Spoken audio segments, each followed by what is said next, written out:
Halo teman-teman, kalian udah belajar belum tentang pertumbuhan dan perkembangan mikroorganisme?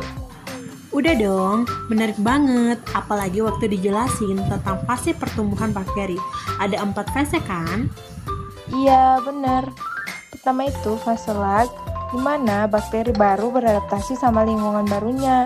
Jadi, jumlahnya belum bertambah banyak karena masih menyesuaikan diri. Lalu, masuk ke fase log atau eksponensial. Nah, di sini pertumbuhan bakteri paling cepat karena kondisi lingkungan mendukung, nutrien cukup, dan belum ada kompetisi atau racun.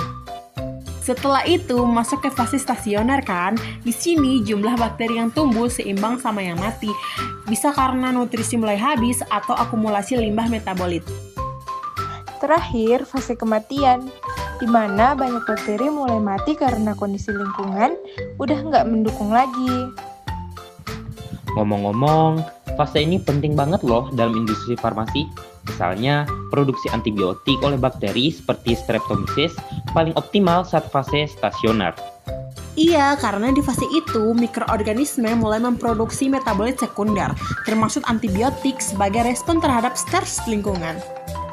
Selain itu, dalam uji kontaminasi sediaan obat, kita perlu tahu fase pertumbuhan supaya bisa deteksi bakteri dengan tepat.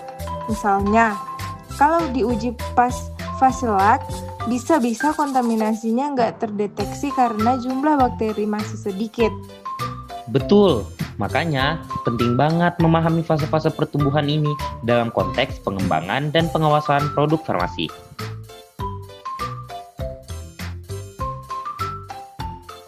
Kalian tahu nggak, tubuh kita punya flora normal yang hidup di kulit, usus, dan mulut. Iya, mereka penting banget. Di usus misalnya, mereka bantu pencernaan dan lawan bakteri jahat. Di kulit juga gitu, flora normal bisa lindungi dari infeksi dengan bersaing melawan bakteri patogen. Kalau di mulut, Di mulut, mereka jaga keseimbangan supaya bakteri penyebab penyakit nggak berkembang. Tapi hati-hati, pakai antibiotik atau antiseptik sembarang bisa bunuh flora normal juga. bahaya ya? Banget, bisa ganggu pencernaan, iritasi kulit, bahkan timbul infeksi baru. Jadi, jaga keseimbangan flora normal itu penting banget.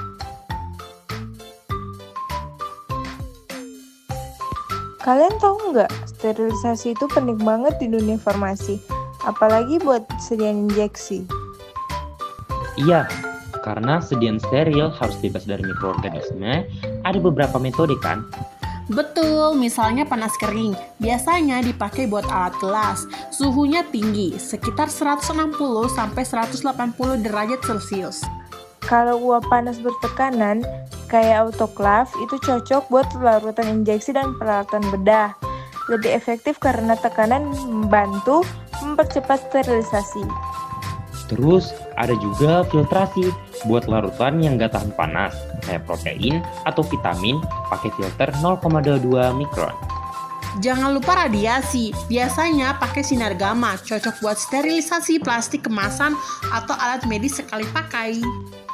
Nah, contohnya, larutan injeksi vitamin C biasanya disterilkan pakai filtrasi, terus dikemas aseptik supaya tetap steril.